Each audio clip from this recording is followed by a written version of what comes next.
Good morning, students. Hope you all are fine. Our today's topic is seed and fruit formation. आज हम पढ़ेंगे seed और fruit formation. Plants में जब pollination होता है उसके बाद फर्टिलाइजेशन होता है। फर्टिलाइजेशन होने के बाद हमारे जो एंजियोस्पर्म्स हैं उनमें डबल फर्टिलाइजेशन होता है, यानी कि दो स्ट्रक्चर्स की फॉर्मेशन होती है। पहला हमारा डिप्लॉयड जाइगोट और या फिर हम कह सकते हैं उसको oosphere, या और जो सेकेंड स्ट्रक्चर बनती है वो हमारी ट्रिप्लॉयड प्राइमरी एंडोस्पर्म बनती है। जो हमारा एंडोस्पर्म होता है ये हमारे ग्रोइंग एम्ब्रियो को नरिशमेंट प्रोवाइड करता है। जाइगोट जो है वो आगे चल के एम्ब्रियो फॉर्मेशन करता है, यानी कि सीड फॉर्मेशन करता है। जिन सीड्स में कह सकते हैं जो एंडोस्पर्म है वो एम्ब्रियो के ग्रो होने के दौरान यूज अप हो जाता है सारा का सारा, तो उसे हम कहते हैं नॉन एंडोस्पर्मिक सीड्स, या फिर कह सकते हैं नॉन एल्ब्यूमिनस सीड्स, जैसे कि अपना बीन्स हैं। इसके अलावा जिन सीड्स में एंडोस्पर्म्स रिमेन रह जाता है आफ्टर ग्रोइंग एम्ब्रियो, तो उसे हम कहते हैं एल्ब्यूमिनस या एंडोस्पर्मिक सीड। एग्जाम्पल है इसके कैस्टर, मेज, व्हीट, इस तरह से। इसके अलावा हमारा जब सीड और फ्रूट फॉर्मेशन होने लगता है तो जो एम्ब्रियो सैक के चारों तरफ न्यूसेलस होता है वो एक पतली थिन मेम्ब्रेन लाइक स्ट्रक्चर में परसिस्ट करता है, जिसे हम क्या कहते हैं, पेरिस्पर्म।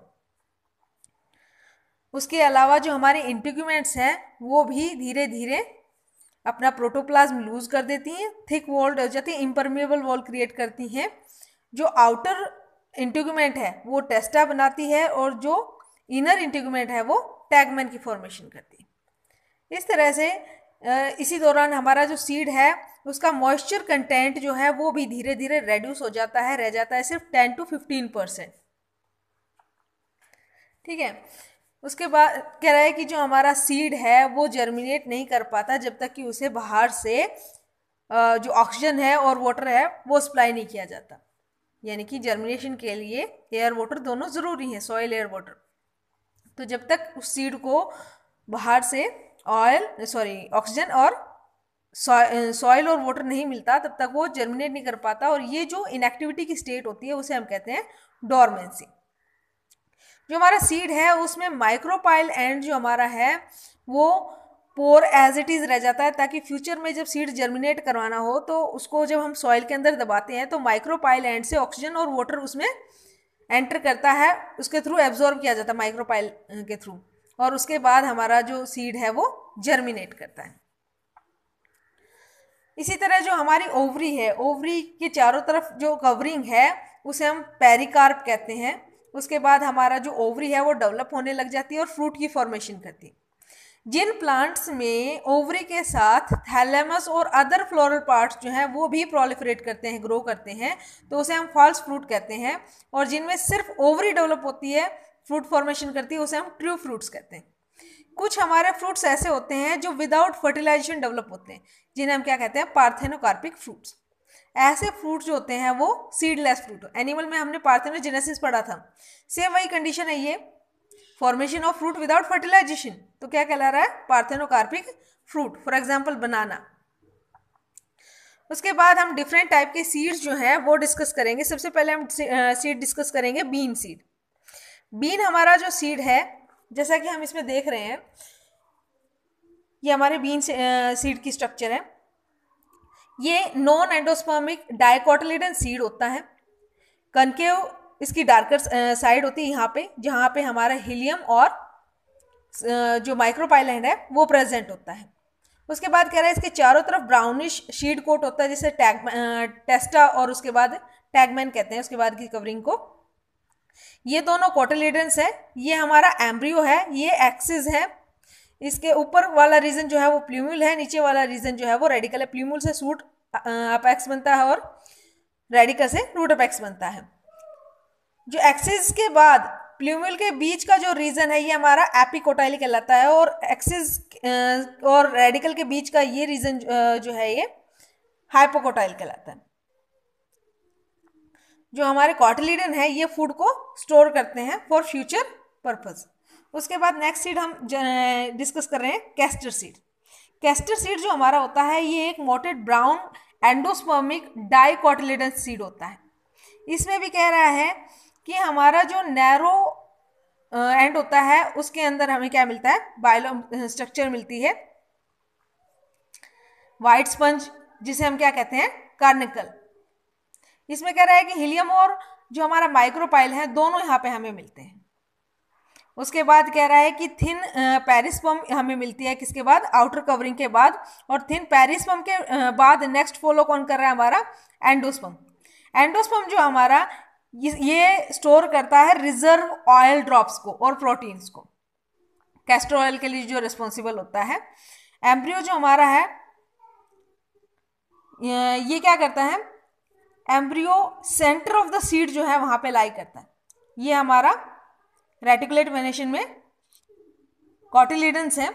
जो हमारा एम्ब्रियो है इसमें क्या कह रहा है, एम्ब्रियो एक्सिस जो है उसमें दो semi transparent ovule cotyledons present होते हैं। एक हमें इनडिस्टिंक्ट प्ल्यूम्यूल मिलता है जो बाहर अलग से हमें दिखाई नहीं देगा कि ये हमारा प्ल्यूम्यूल रीजन है, और दूसरा हमारा नोब शेप का ये जो रीजन होता है ये हमारा क्या है, रेडिकल है, जिससे हमारी रूट एक्सिस जर्मिनेट करती है। तो ये हमारा कैस्टर सीड था। उसके बाद नेक्स्ट हमारा जो है मेज सीड के बारे में पढ़ते हैं। मेज में जैसा कि हम देख सकते हैं सबसे बाहर की जो स्ट्रक्चर होती है वो पेरिकार्प होते हैं। उसके बाद नेक्स्ट लेयर जो हमारी है ये हमारी क्या है, एल्यूरोन लेयर है, प्रोटीनिशियस होती है नेचर में। उसके बाद ये हमारा एंडोस्पर्म है। एंडोस्पर्म जो है ये रिजर्व फूड मटेरियल होता है ग्रोइंग एम्ब्रियो के लिए, हम पहले ही पढ़ चुके हैं। 2/3 जो हमारा ग्रेन का इंटीरियर रीजन होता है ये हमारा किससे बना होता है, एंडोस्पर्म से बना होता है। उसके बाद कह रहा है कि यहाँ पे हमारा जो एम्ब्रियो है वो एक कॉर्नर में हमें नजर आता है। एम्ब्रियो के साथ सिंगल कॉटिलिडन प्रेजेंट होता है जिसे हम स्कूट एलम कहते हैं, और ये हमारा एंडोस्पर्म जो है वो एम्ब्रियो के साथ अटैच होता है एपिथेलियल लेयर से, दिस लेयर। ठीक है, एम्ब्रियो जो हमारा है इसमें कह रहा है कि ऊपर का बीच में हमें सेंट्रल एक्सिस मिलती है। सेंट्रल एक्सिस के जस्ट ऊपर वाला रीजन जो है वो प्ल्यूम्यूल है। प्ल्यूम्यूल के ऊपर हमें यंग लीव्स मिल रहे हैं और इनको प्रोटेक्ट कौन कर रहा है, कोलियोप्टाइल। ठीक है, उसी तरह हमारा जो नीचे का रीजन है वो रेडिकल है, और रेडिकल को प्रोटेक्ट कौन कर रहा है, कोलियोराइजा। तो ये हमारा मेज जो है, मेज सीड है। मेज सीड में क्या कह रहा है कि ये monocotyledon endospermic single seeded dry fruit होता है जिसे हम क्या कहते हैं, कैरियोप्सिस कह सकते हैं। इसमें क्या कह रहा है कि एक एंड जो है वो कॉनिकल और फ्लैटेंड होता है, और दूसरा जो है वो थोड़ा सा ब्रॉड हमें मिलता है। जो ब्रॉड रीजन होता है उसके पास हमें क्या मिलता है, पैपिला मिलता है, जो कि आगे चल के स्टाइल को जो स्टाइल को रिप्रेजेंट करता है। इसी तरह से इस रीजन में हमें हल्की सी रिजिज देखने को मिलती है, डिप्रेशन देखने को मिलता है, जिसमें जो क्या दिखाता है कि यहाँ पे हमारा एम्ब्रियो प्रेजेंट है। ये हमारा रीजन है, ये हमारा मेज सीड है। इसी तरह से हमारा ऑनियन सीड है। ऑनियन सीड में क्या कह रहा है कि ये भी हमारे क्या होता है, small blackish endospermic monocotyledon seed होता है जिसमें रिंकल्ड सरफेस होती है।